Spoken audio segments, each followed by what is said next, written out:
بسم اللہ الرحمن الرحیم. شروع کرتا ہوں اللہ کے نام سے جو بے انتہا مہربان نہایت رحم کرنے والے ہیں. عم يتساءلون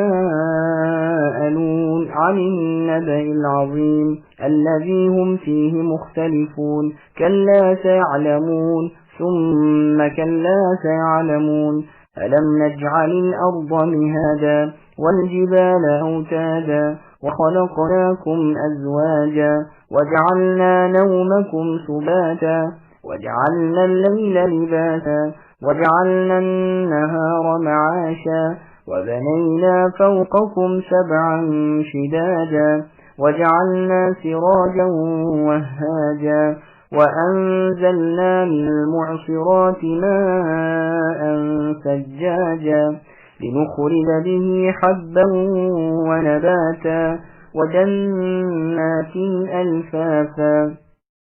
یہ لوگ کس چیز کی پوچھ گچھ کرتے ہیں؟ اس بڑی خبر کی جس میں یہ مختلف ہیں. یقیناً یہ ابھی جان لیں گے اور بالیقین میں بہت جلد معلوم ہو جائے گا. کیا ہم نے زمین کو فرش نہیں بنایا اور پہاڑوں کو میخیں نہیں بنایا؟ اور ہم نے تمہیں جوڑا جوڑا پیدا کیا اور ہم نے تمہاری نیند کو آرام کا سبب بنایا اور رات کو ہم نے پردہ بنایا اور دن کو ہم نے وقت روزگار بنایا اور تمہارے اوپر ہم نے 7 مضبوط آسمان بنائے اور ایک چمکتا ہوا روشن چراغ پیدا کیا اور بدلیوں سے ہم نے بکثرت بہتا ہوا پانی برسایا تاکہ اس سے اناج اور سبزہ اگائیں اور گھنے باغ بھی اگائیں. اب ان آیتوں کی تفصیل سماعت کیجیے. آیت نمبر 1 تا 16 سورۃ النبأ. قیامت یقیناً آئے گی. جو مشرک لوگ قیامت کے آنے کا انکار کرتے تھے اور اس کو جھٹلانے کی نیت سے آپس میں طرح طرح کے سوالات کیا کرتے تھے، یہاں اللہ تعالیٰ ان سوالات کا جواب اور ان کی حقیقت بیان فرما کر ان کی تردید کرتے ہیں کہ یہ لوگ آپس میں کس بارے میں سوالات کر رہے ہیں، یعنی کس چیز کے متعلق پوچھ گچھ کر رہے ہیں. کیا قیامت کے بارے میں پوچھ گچھ کر رہے ہیں؟ حالانکہ وہ تو ایک بہت بڑی خبر ہے، یعنی ہولناک اور بری خبر ہے اور روز روشن کی طرح عیاں ہے. قتادہ اور ابن زید رحمہم اللہ نے اس نبأ عظیم یعنی بہت بڑی خبر سے مرنے کے بعد دوبارہ جی اٹھنا مراد لیا ہے، مگر مجاہد رحمہ اللہ کہتے ہیں کہ اس سے قرآن مراد ہے. لیکن پہلی بات یعنی مرنے کے بعد دوبارہ جی اٹھنا ہی صحیح معلوم ہوتی ہے کہ اس سے مرنے کے بعد دوبارہ جی اٹھنا مراد ہے. پھر اس آیت الذی ہم فیہ مختلفون جس میں یہ لوگ آپس میں اختلاف رکھتے ہیں میں جس اختلاف کا ذکر ہے وہ یہ ہے کہ لوگ اس بارے میں 2 مختلف محاذوں پر ہیں. ایک تو اس کو مانتے ہیں کہ وہ ہو کر رہے گی اور دوسرے اس کو نہیں مانتے. پھر اللہ تعالیٰ ان منکرین قیامت کو دھمکاتے ہوئے فرماتے ہیں کہ یقیناً ان کو اس کی حقیقت بہت جلد معلوم ہو جائے گی. بہت جلد تو کیا بلکہ ابھی معلوم ہو جائے گی. ان کو اللہ تعالیٰ نے یہ بہت سخت دھمکی اور وعید سنائی ہے. پھر اللہ تعالیٰ اپنی عجیب و غریب مخلوقات کی باریکیاں بتلا کر اپنی عظیم الشان قدرت کی نشانیاں بیان فرماتے ہیں جن سے ثابت ہو جاتا ہے کہ جب اللہ تعالیٰ ایسی ایسی چیزیں بغیر کسی نمونہ کے اول یعنی پہلی مرتبہ پیدا کر سکتے ہیں تو کیا ان کو دوبارہ پیدا نہیں کر سکتے؟ یقیناً کر سکتے ہیں. اللہ تعالیٰ نے زمین بنائی. چنانچہ اللہ تعالیٰ فرماتے ہیں کہ کیا ہم نے زمین کو تمہارے لیے فرش اور بچھونا نہیں بنایا، یعنی تمام مخلوق کے لیے اس کو ہموار کر کے نہیں بچھا دیا، اس طرح کہ وہ تمہارے آگے پست اور فرمانبردار ہے، بغیر کسی ہلنے جلنے کے خاموشی کے ساتھ جمی ہوئی پڑی ہے. اور پہاڑوں کو اس کی میخیں بنایا ہے، یعنی ان کو اس کی میخیں بنا کر اس میں گاڑ دیا ہے تاکہ وہ ان سے جمی اور تھمی رہے اور پہلے کی طرح ہلے جلے نہیں اور اپنے اوپر بچی ہوئی مخلوق کو پریشان نہ کرے. اللہ نے انسان کو جوڑا جوڑا بنایا. پھر فرمایا کہ اس کے بعد اپنے آپ کو دیکھو کہ ہم نے تم کو جوڑا جوڑا بنا کر پیدا کیا ہے، یعنی نر و مادہ اور مرد و عورت جو آپس میں ایک دوسرے سے متمتع یعنی لطف اندوز ہو کر اپنی خواہش پوری کرتے ہیں اور اس طرح ان کی نسل بڑھتی رہتی ہے. جیسے ایک اور جگہ فرماتے ہیں کہ وَمِنْ آيَاتِهِ أَنْ خَلَقَ لَكُم مِّنْ أَنفُسِكُمْ أَزْوَاجًا.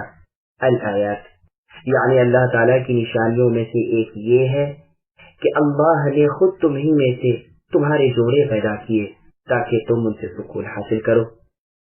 اللہ نے اپنی مہربانی سے تم میں آپس میں محبت اور رحم ڈال دیا۔ پھر آگے فرماتے ہیں ہم نے تمہاری نیند کو حرکت کے کٹ جانے کا سبب بنایا تاکہ آرام اور اطمینان حاصل کر لو اور دن بھر کی تھکان، کسل اور ماندگی دور ہو جائے۔ اسی معنی کی ایک اور آیت سورہ فرقان میں گزر چکی ہے۔ رات کو ہم نے لباس بنایا کہ اس کا اندھیرا اور سیاہی سب لوگوں پر چھا جاتی ہے، جیسے اور جگہ ارشاد فرمایا کہ واللیل اذا یغشاہا، قسم ہے رات کی جب کہ وہ ڈھک لے۔ عرب شاعر بھی اپنے شعروں میں رات کو لباس کہتے ہیں۔ قتادہ رحمہ اللہ نے فرمایا ہے کہ رات سکون کا باعث بن جاتی ہے، اور برخلاف رات کے دن کو ہم نے روشن اجالے والا اور اندھیرے بغیر کا بنایا تاکہ تم کام دھندا اس میں کر سکو، جا آ سکو، بیوپار تجارت لین دین کر سکو اور اپنی روزیاں اور رزق حاصل کر سکو۔ اور ہم نے جہاں تمہیں رہنے سہنے کو زمین بنا دی، وہاں ہم نے تمہارے اوپر 7 آسمان بنائے جو بڑے لمبے چوڑے مضبوط پختہ عمدہ اور زینت والے ہیں۔ تم دیکھتے ہو کہ ان میں ہیروں کی طرح چمکتے ہوئے ستارے لگ رہے ہیں، بعض چلتے پھرتے رہتے ہیں اور بعض ایک جگہ قائم ہیں۔ پھر آگے ارشاد فرمایا ہم نے سورج کو چمکتا چراغ بنایا جو تمام جہان کو روشن کر دیتا ہے، ہر چیز کو جگمگا دیتا ہے اور دنیا کو منور کر دیتا ہے۔ اور دیکھو کہ ہم نے پانی کی بھری بدلیوں یعنی بادلوں سے بکثرت پانی برسایا۔ ابن عباس رضی اللہ عنہما فرماتے ہیں کہ ہوائیں چلتی ہیں، ادھر سے ادھر بادلوں کو لے جاتی ہیں اور پھر ان بادلوں سے خوب بارش برستی ہے اور زمین کو سیراب کرتی ہے۔ اور بھی بہت سے مفسرین نے یہی فرمایا ہے کہ معصورات سے مراد بعضوں نے تو ہوا لی ہے اور بعضوں نے بادل جو ایک ایک قطرہ برابر برساتے رہتے ہیں۔ مرأۃ معصرۃ عرب میں اس عورت کو کہتے ہیں جس کے حیض کا زمانہ بالکل قریب آ گیا ہو لیکن اب تک حیض جاری نہ ہوا ہو۔ حسن اور قتادہ رحمہم اللہ نے فرمایا ہے معصرات سے مراد آسمان ہے، لیکن یہ قول غریب ہے۔ سب سے زیادہ ظاہر قول یہ ہے کہ مراد اس سے بادل ہیں، جیسے اور جگہ ہے اللہ الذی یرسل الرياح الآیات، یعنی اللہ تعالی ہواؤں کو بھیجتے ہیں جو بادلوں کو ابھارتی ہیں اور انہیں پروردگار کی منشا کے مطابق آسمان پر پھیلا دیتی ہیں اور انہیں وہ ٹکڑے ٹکڑے کر دیتا ہے۔ پھر تم دیکھتے ہو کہ ان کے درمیان سے پانی نکلتا ہے۔ سجادن کے معنی خوب لگاتار بہنے کے ہیں، جو بکثرت بہ رہا ہو اور خوب برس رہا ہو۔ اس آیت میں بھی مراد یہی ہے کہ پانی ابر سے بکثرت برابر بے روک برستا ہی رہتا ہے، واللہ اعلم۔ پھر ہم اس پانی سے جو پاک و صاف بابرکت نفع بخش ہے اناج اور دانے پیدا کرتے ہیں جو انسان حیوان سب کے کھانے میں آتے ہیں، اور سبزیاں اگاتے ہیں جو تر و تازہ کھائی جاتی ہیں، اور اناج کھلیان میں رکھا جاتا ہے پھر کھایا جاتا ہے، اور باغات اس پانی سے پھل سے پھولتے ہیں اور قسم قسم کے ذائقوں، رنگوں، خوشبوؤں والے میوے اور پھل پھول ان سے پیدا ہوتے ہیں، گو کہ زمین کے ایک ہی ٹکڑے پر وہ ملے جلے ہیں۔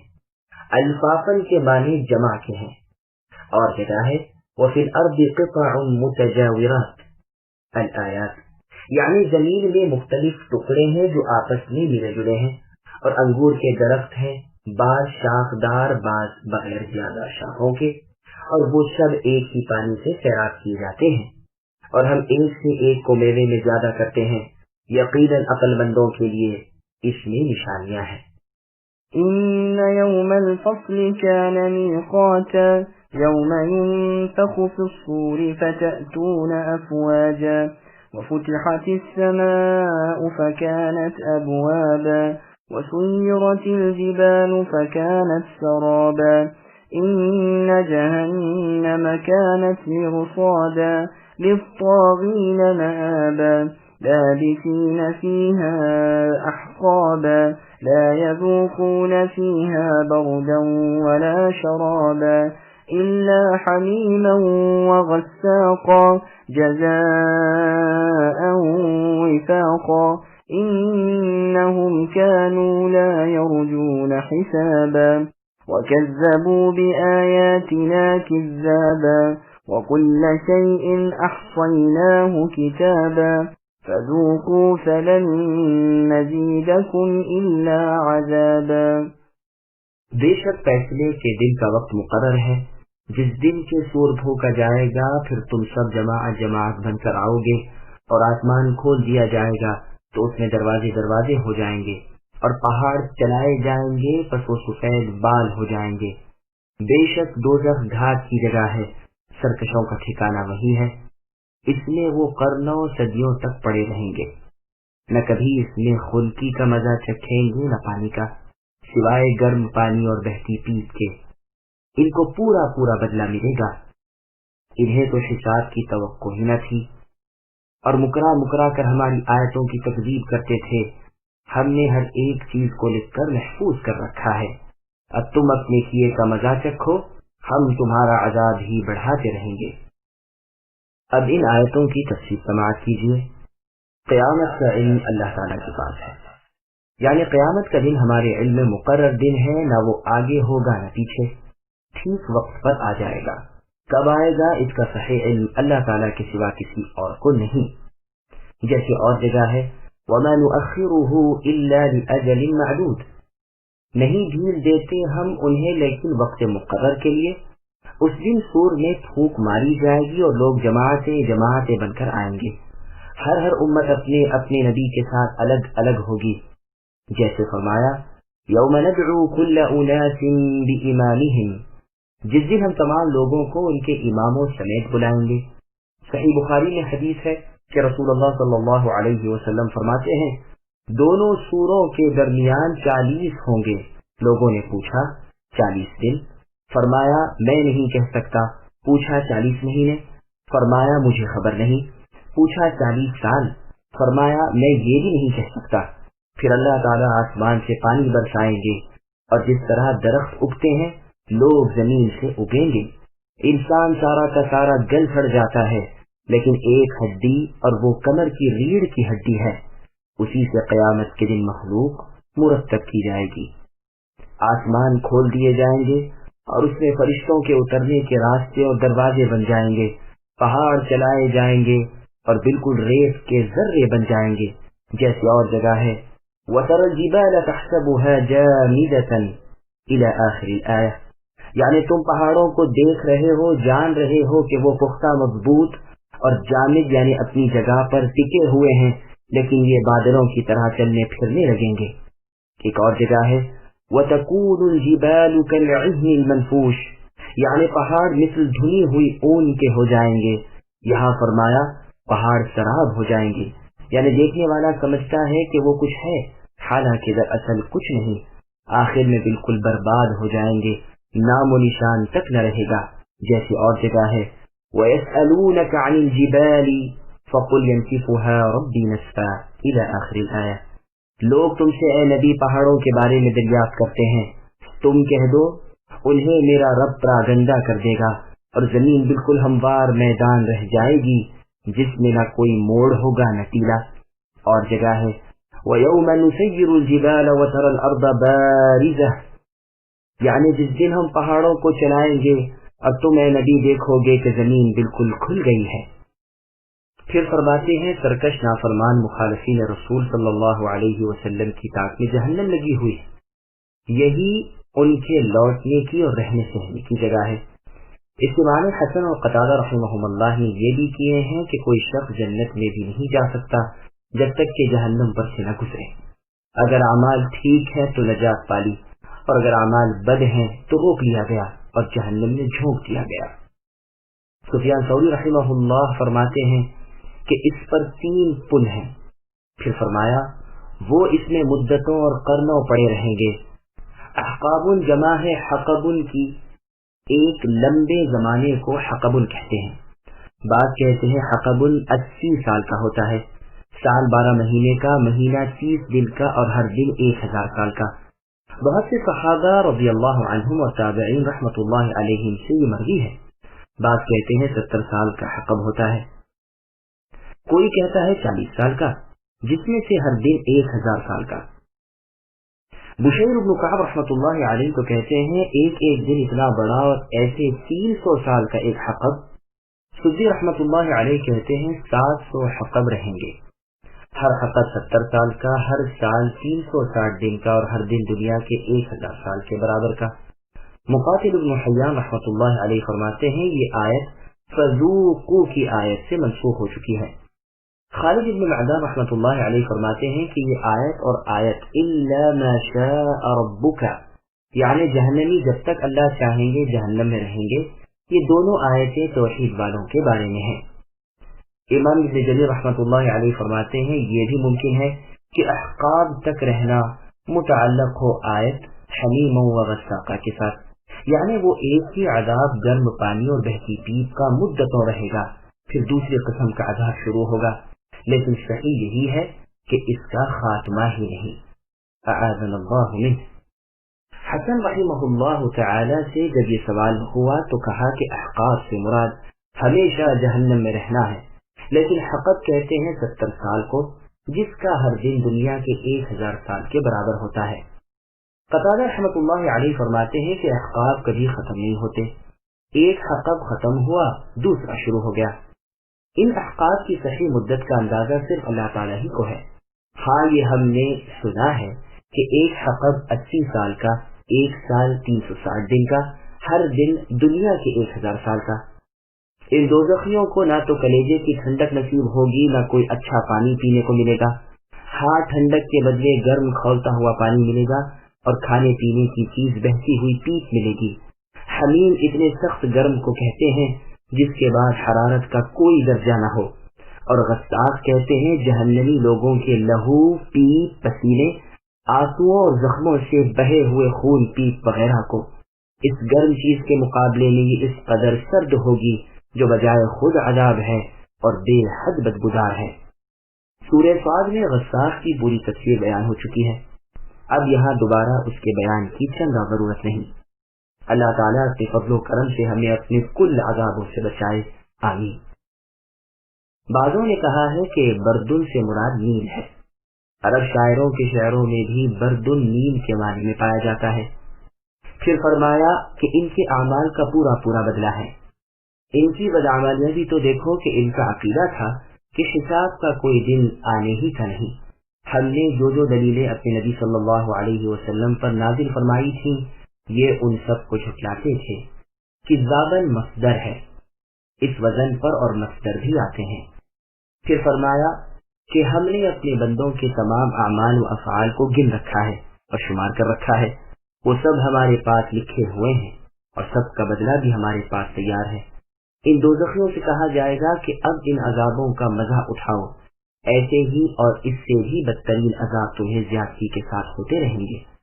إن للمتقين مفازا حدائق وأعنابا وكواعب أترابا وكأسا دهاقا لا يسمعون فيها لغوا ولا كذابا جزاء من ربك عطاء حسابا۔ یقیناً پرہیزگار لوگوں کے لیے کامیابی ہے، باغات ہیں اور انگور ہیں اور نوجوان کنواری ہم عمر عورتیں ہیں اور چھلکتے ہوئے جام شراب ہیں۔ وہاں نہ تو وہ بیہودہ باتیں سنیں گے اور نہ جھوٹی باتیں سنیں گے۔ ان کو تمہارے رب کی طرف سے ان کے نیک اعمال کا یہ بدلہ ملے گا جو کافی انعام ہوگا۔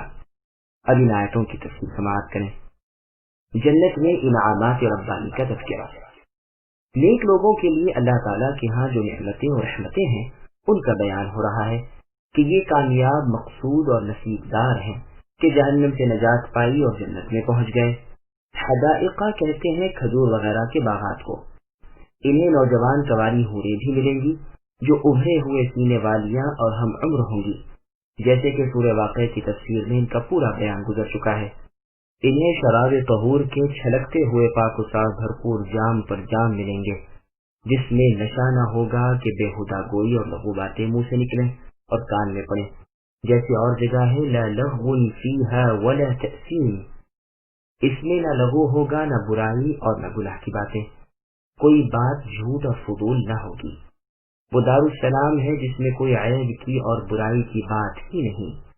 یہ جو کچھ بدلے ان پارسا لوگوں کو ملے ہیں یہ ان کے نیک اعمال کے نتیجے ہیں جو اللہ تعالیٰ کے فضل و کرم سے اور اللہ کے احسان و انعام کی بنا پر انہیں ملے ہیں جو بے حد کافی وافی ہیں، جو بکثرت اور بھرپور ہیں۔ عرب کہتے ہیں اعطانی فاحسبنی، انعام دیا مجھ کو اور بھرپور دیا۔ اسی طرح کہتے ہیں حسبی اللہ، یعنی اللہ مجھے ہر طرح کافی وافی ہے۔ رب السماوات والأرض وما بينهما الرحمن لا يملكون منه خطابا يوم يقوم الروح والملائكة صفا لا يتكلمون إلا من أذن له الرحمن وقال صوابا ذلك اليوم الحق فمن شاء اتخذ إلى ربه مآبا إنا أنذرناكم عذابا قريبا يوم ينظر المرء ما قدمت يداه ويقول الكافر يا ليتني كنت ترابا۔ اس رب کی طرف سے ملے گا جو کہ آسمانوں کا اور زمین کا اور جو کچھ ان کے درمیان ہے ان کے پروردگار ہیں اور بڑی بخشش کرنے والے ہیں۔ کسی کو اللہ سے بات چیت کرنے کا اختیار نہیں ہوگا۔ جس دن روح اور فرشتے صفے باندھ کر کھڑے ہوں گے تو کوئی کلام نہ کر سکے گا مگر جسے رحمان اجازت دے دے اور وہ ٹھیک بات زبان سے نکالے۔